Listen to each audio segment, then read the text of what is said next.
want to believe us that you care about women's rights.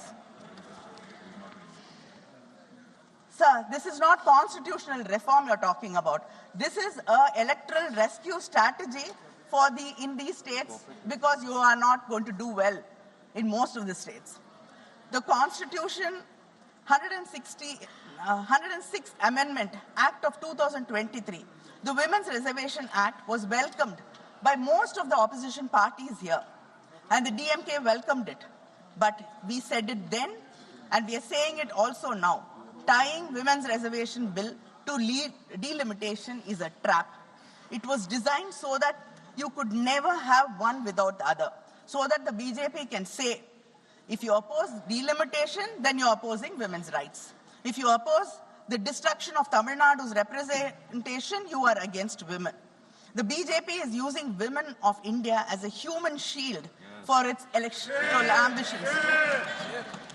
The women of Tamil Nadu, who have the highest literacy rate in India, who have the highest female workforce participation in the country, who have fought and won in panchayats, corporation councils and state assemblies, those women will not allow their cause to be hijacked. They deserve, and the women of this country deserve reservation today in the existing 543 seats without waiting for anything else.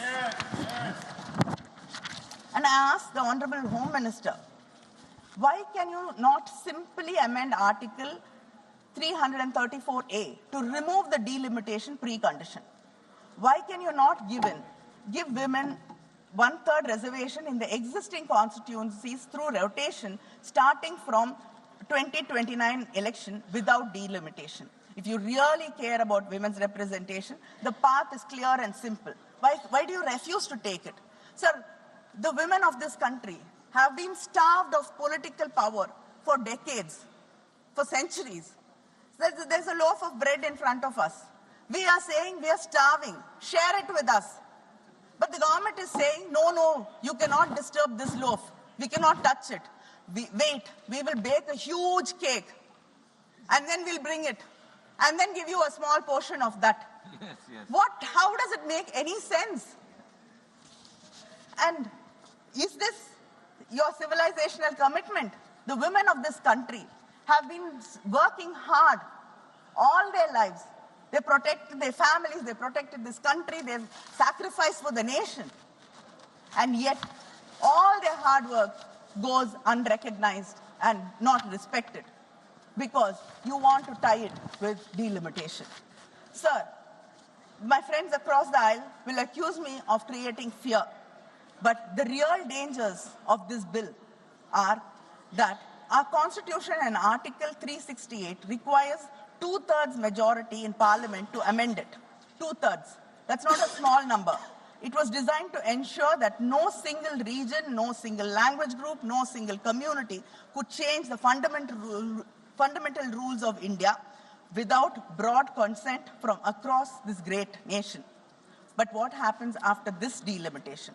Right now, in this House, we have 543 MPs. 2/3 majority is 362.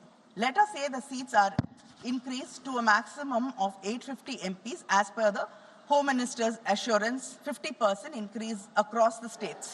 Then the total number of seats would be around 816. Uttar Pradesh, Bihar, Madhya Pradesh, Rajasthan, Haryana, Uttarakhand, Chhattisgarh, Jharkhand, these states together will hold somewhere between 400 to 420 seats in an expanded 816-seat Lok Sabha. 2/3 threshold in an 816-seat House is 544 seats.